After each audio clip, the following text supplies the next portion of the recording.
Биыл қысқы демалыста ауылға келгенімде қарындасымның соншалықты тез өсіп, өзгеріп кеткені қатты таңырқатты. Кеше ғана жолда келе жатқанымда оны көз алдыма тіптен басқаша елестетіп едім.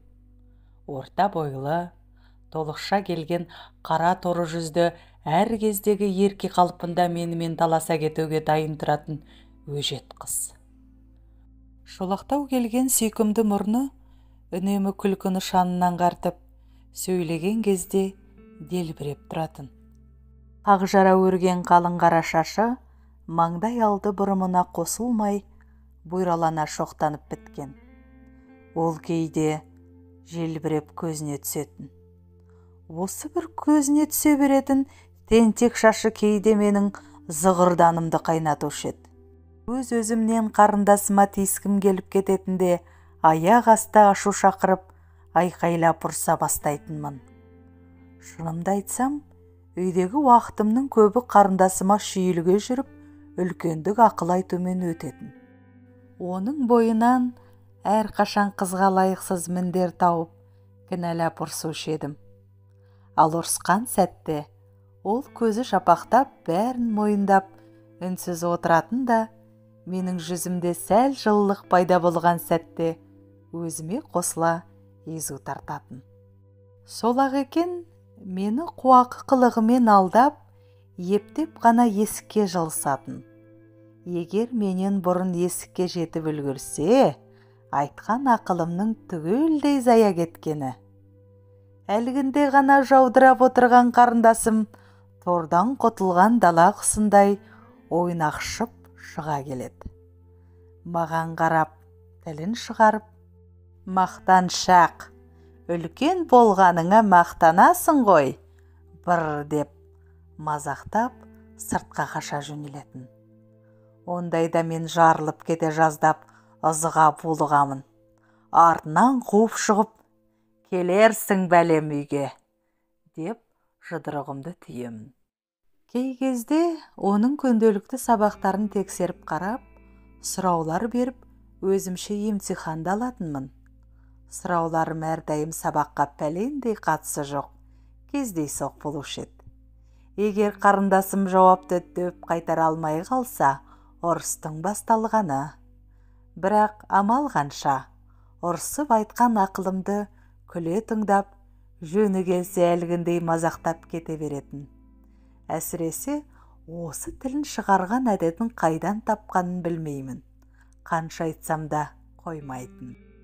Міне осындай ерікті қылықты мінездермен сағындырған сол өжет қарындасым бүгін бір түрлі өзгеріп, жат болып кеткендей. Жүгіріп кеп құшақтай алар деп тұрғанымда, салмақты басып келіп, сабырлы амандасуымда ойымдағыдай болып шықпады. Сонда да болса, мен амандық соңынан «Қалай оқып жүрсің?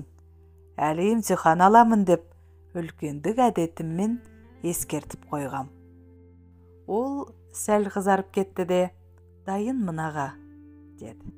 Қарындасымның қазіргі жүріс тұрысы да, сөйлеуі де, тіпті езу тартып күлгені де басқаша. Бойы сұңғақтанып, қара торы ерке жүзі ашаңдаған, есейгендік пішін бар. Ойнақшып тұратын отты көздері де байсалды, ойлы қарайды. Шолақ мұрнының ұшы үшкілденіп қырлана түсіпті. Жаңадан тіккізген қызыл трап пальтосы да өзіне жарастық беріп тұр. Бір сөзбен айтқанда, қарындасым тамаша сұлу қыз болып өсіпті. Осы кезде қыз деген тез бой жетеді, деп апамның талай айтқаны есіме түсті. Бірақ мен оның осы әсем сұлулығынан көрі тисе кетуден тайынбайтын ерке қылығын аңсап келіп едім ғой. Ойлап қарасам, айтты, айтпады, қарындасым бой жеткендей жасқа келіп қалыпты. Енді бір айдан кейін тура 17-ге толады екен. Орта мектепті де биыл бітірмек. Үйге кіріп, жайғасып отырған соң, бірнеше рет онымен бұрынғыдай сөйлеспек болып оңтайланып едім, сөзіміз байланыспады. Бұрын қала жайын қайта-қайта сұрап таңырқап қызыға тыңдайтын қарындасым бұл жолы менің жаңалықтарыма құмартқан жоқ. Тіптен салдарлы. Әр сөзден соң өзімнің сөз жалғап, әр нәрсені сұрай беруіме тура келді. Қай институтқа түсуге даярланып жүргендігін сұрағанымда, білмеймін, әлі ойланамын, деді ол лажсыз езу тартып. Онан соң ойын екі-үшті айтты. Мүмкін ауылда қалармын. Кешкі астан кейін қарындасым сабаққа даярлану үшін түпкі бөлмеге кетті де, біз апам екеуміз ас бөлмеде шай ішіп оңаша қалғанбыз. Апам алдымен менің институттағы хал жағдайымды, оқуды қашан бітіріп, қайда жұмыс істеуге баратынымды тізбелеп сұрай бастады.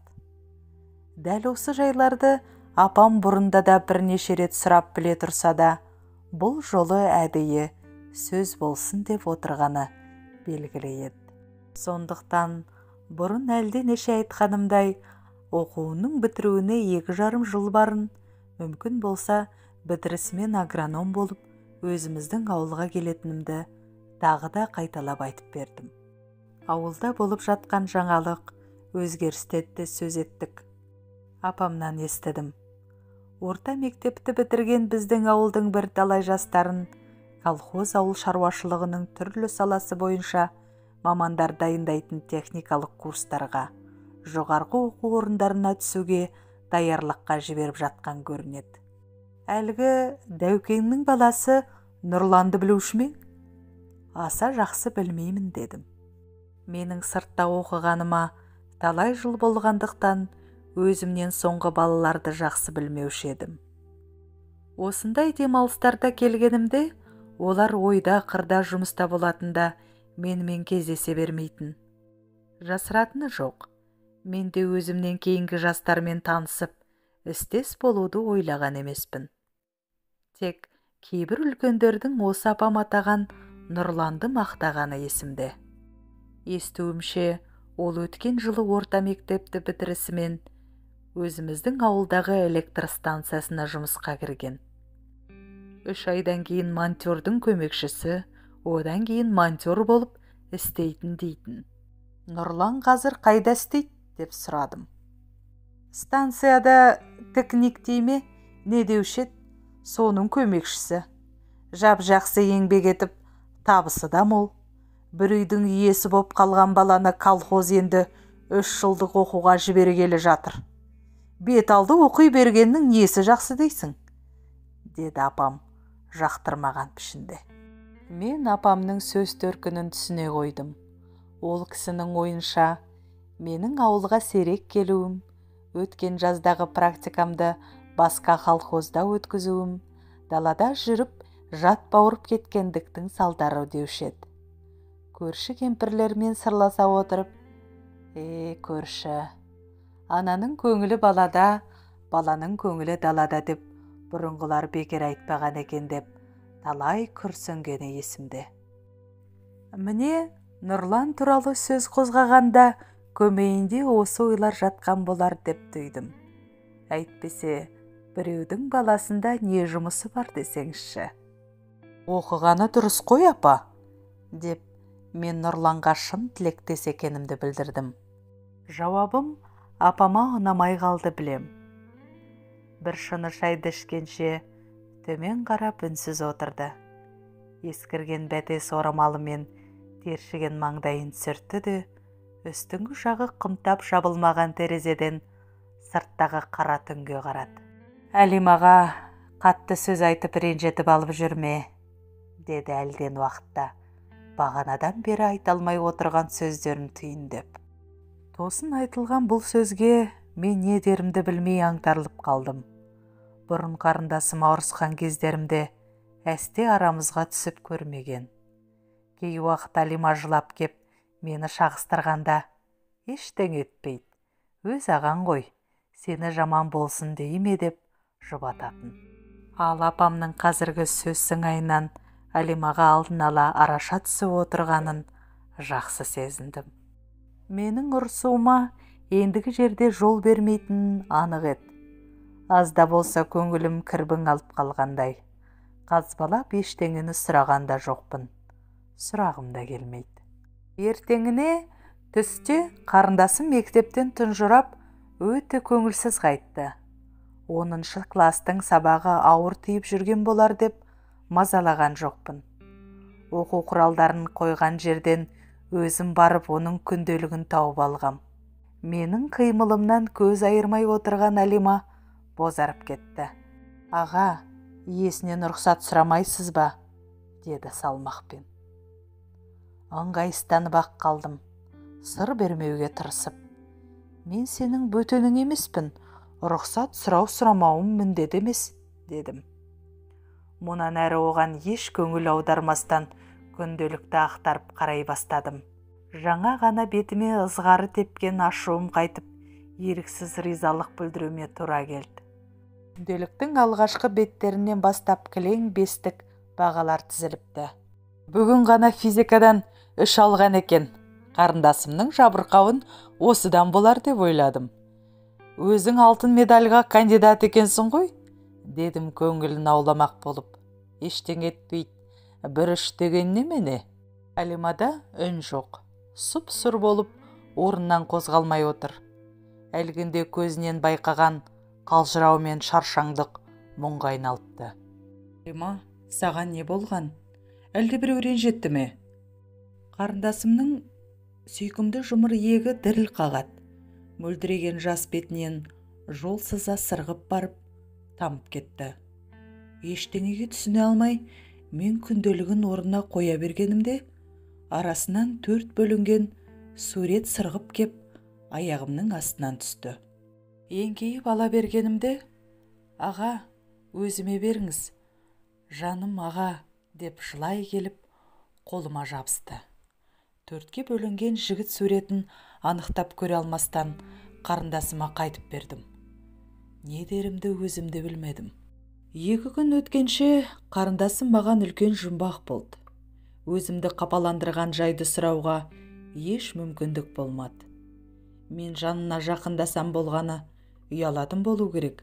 Әр нәрсені сылтауратып Алима тайып отырды. Оның бер жағында маған шынын айтпайтындай түр көрсетті. Тастүйін болып бекініп алған. Амалсыздан қолайлы бір кезді күтіп, сабыр етуіме тура келді. Түпкі бөлмеде оңаша кітап отырғам. Түн сәскеден ауып қалған. Бір кезде терезе алдынан жас жігітпен аласа бойлы сары қыз өтті де, аздан кейін сыртқы есік қағылды. Алима көрші бөлмеде ыңылдай әндетіп жүріп, ести қоймаған соң шығып есік аштым. Мені күтпеген болу керек. Қыз да, жігіт те қысылып қалды. Екеуі қосарлана амандасты да Алиманы сұрады. Үйде екенін айтып, ішке шақырғанымша болған жоқ. Біздің дабырымызға қарындасым да шықты. Алдымен маған қарап қызарып кетті де, артынша есік алдында ыңғайсызданып тұрған жас жігітке бұрылды. Спортшылардың шолақ тонын киген бойшаңдау, қара торы жігіт кінәлі жандай төмен қарап үнсіз тұр. «Нұрлан сенен кітап сұрай келді», деп жігіт үшін жауапты аласа бойлы сары қыз берді. Кішірек көздері Алимаға жаудырай қиыла қарап, емене жыпылықтайды. Жүзінде жұмбақты бір сыр бар сияқты. «Ал мен сенмен бірге сабақ оқығалы келдім». Өз-өзінен дір-дір еткен қарындасым тістене тұрып, әзер үн қатты. «Қандай кітап керек?» деді сыбырлағандай ақырын сөйлеп. Енді сәл болса жылап жіберетіндей көрінді. Нұрлан не дерін білмей сипалақтап қолайсыз жағдайда қалды. Қарындасымның осы сәттегі маған біртүрлі жат, оғаш мінез көрсеткенін ұнатқан жоқпын. «Мұның қалай, Алима? Алдымен жолдастарыңды үйге кіргізіп, сонан соң жөн сұрамайсың ба? Кәне, Нұрлан, үйге кір», деп осы жерде өзім өктемді кеттім. Нұрлан бөлмеге кірген соңда қипалақтап, бірден отыра қоймады. «Өте асығыспын, қазір кетпек едім», дей берді. Бұл сөзінің әлде маған, әлде Алимаға арналғанын түсіне алмадым. Сонда да өзара қысылмай еркін сөйлессін деген оймен түпкі бөлмеге кіріп кеттім. Неге екені белгісіз, көңілім тыныштық тауып отыра алар емеспін. Есік пен төрдің арасында әрлі-берлі жүрдім де қойдым. Күнбатыс жақтағы жалғыз терезеден әлсін-әлсін сыртқа қарайым. Бұл терезеден ауылдың батыс жақ бір бөлігі және станцияға қарай баратын тас жол анық көрініп тұрушы еді. Осыдан 2 жыл бұрын тас жолдың екі жағына мектеп оқушылары отырғызған жас теректер де бұл күндері бой тартып көзге ыстық көрінеді. Тас жолға қараған сайын оқуға алғаш аттанған кезім ойыма түсетін. Анық есімде, анау төбенің күншығыс жағындағы жол бұрылысында машинаға отырғаным. Басқалармен бірге мен мектептес құрбым Сәуледе шығарып салып еді. Сондағы Сәуленің қош деп машина соңына телміре қарап тұрғаны әлі күнге дейін көз алдымда. Ол екеуміз айлар бойы хат алысып тұрдық. Сәуле ауыл туралы, ондағы жаңалықтар жайында көп жазатын.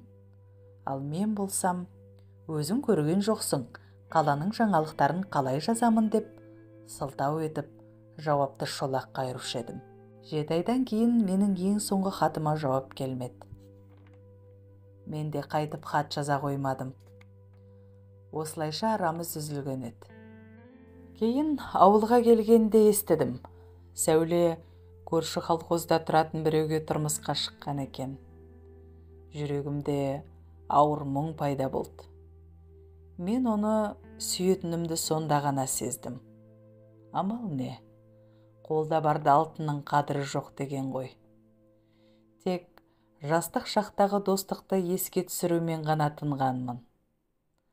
Сондағы Сәуле мені шығарып салып қоштасқан тас жолы тереземнің алдында ескерткіштей болып қалған. Қазір сол жолдың үстінде тықыршық атқан қос атты шана әлдекімді күтіп тұр. Үстіндегі буып түйген жүгіне қарағанда алыс сапарға жүретін жолаушынікі тәрізді. Онан арда мұнарланған қысқа аспан, буланған әйнек сияқты бұлыңғыр тартады. Біраздан кейін терезенің алдынан әуелі бұлталаңдай асығып аласа бойлы сары қыз, артынша іле-шала киінген қарындасым мен Нұрлан өтті. Сағатына қарап қойған Нұрлан әлденені айтып асықтырып барады. Әлима бағанағыдай емес. Оның айтқандарын үнсіз тыңдауда. Бұлар сол жүріспен ешқайда бұрылмастан әлгі жол үстінде тұрған жалғыз шанаға жетті. Ол жерде екеуі біраз тұрды. Әлима тұқиған қалыпта Нұрланның омырауын шұқылап тұр. Нұрлан болса сәл еңкейе бере басын тез көтеріп алады. Ат басын сіресе тартып отырған адам ақырындап жүре бастады. Нұрлан біресе жүріп бара жатқан шанаға, біресе Әлимаға қарап жалтақтайды. Кенет ол маған қызғанышты да ерекше бір сезім тастап, Әлимаға оқыс еңкейді де шана соңынан жүгірді. Қос ат шананы алға суысты ала жөнелді. Апамның әнеугүні айтқаны рас болды. Қап, маған неге кірмей кетті, әлде ұялды ма екен деп ойладым. Қарындасым сол орында қыбыр етпестен шана соңынан қолын бұлғап қала берді. Мүмкін көзіне жас та келген болар. Маған қош деген сабырлы үні естілгендей сезілді. Қарап тұра беруге дәтім жетер емес, күрсініп барып диванға жата кеттім. Шым-шытырық ойлар маза бермейді. Барлығы да қарындасым туралы. Бөлмеге кірген анам неге екенін білмеймін, мені ұйықтап жатыр деді ме, болмаса тыныштықты бұзғысы келмеді ме, әйтеуір есік алдында біраз үнсіз тұрды. Жүзіне бұрын мен байқамаған әжімдер пайда болған. Жайлап жүріп келіп, стол үстіндегі кітаптарды ақтарды. Нұрлан оқуға кетті, деді әлден уақытта қалпаланған көңілмен. Оқығаны дұрыс қой. Бұл жолы да апам менің жауабымды ұнатпады. Көп уақыт үнсіз отырды. Бір кезде терезе алдынан жүгіре басып қарындасым өтті де, екі иіннен алқына дем алып үстімізге кірді. Тіптен біз күткендей емес. балғын жүзінде қуаныш ойнап тұр. Келген бойда апамды қапсыра құшақтап, бір айналдыра билеп шықты. Апам ыңғайланып, әлденені айтпақ болып еді, бірақ Алима ырық бермеді. Апатай, керек жоқ, ештеңе айтпаңызшы. Сіз қалай десеңіз де бәрібір. Мен оған сенемін, деді апамның құлағына жалынышты сыбырлап. Қарындасымның сол баяғы ерке қалпына байсалдық еніп, сұлулығына басқаша бір жарастық беріп тұр. Тек көзінде ғана жан білмес терең сыр бар тәрізді. Алғашқы махаббатың сәтті болсын, қарындасым, деймін іштеймен. Арнамның дамуына қолдау көрсетіп, лүпіл басып, пікір қалдырып, тіркеле кетулеріңізді сұраймын. Келесі шығарма сіздер үшін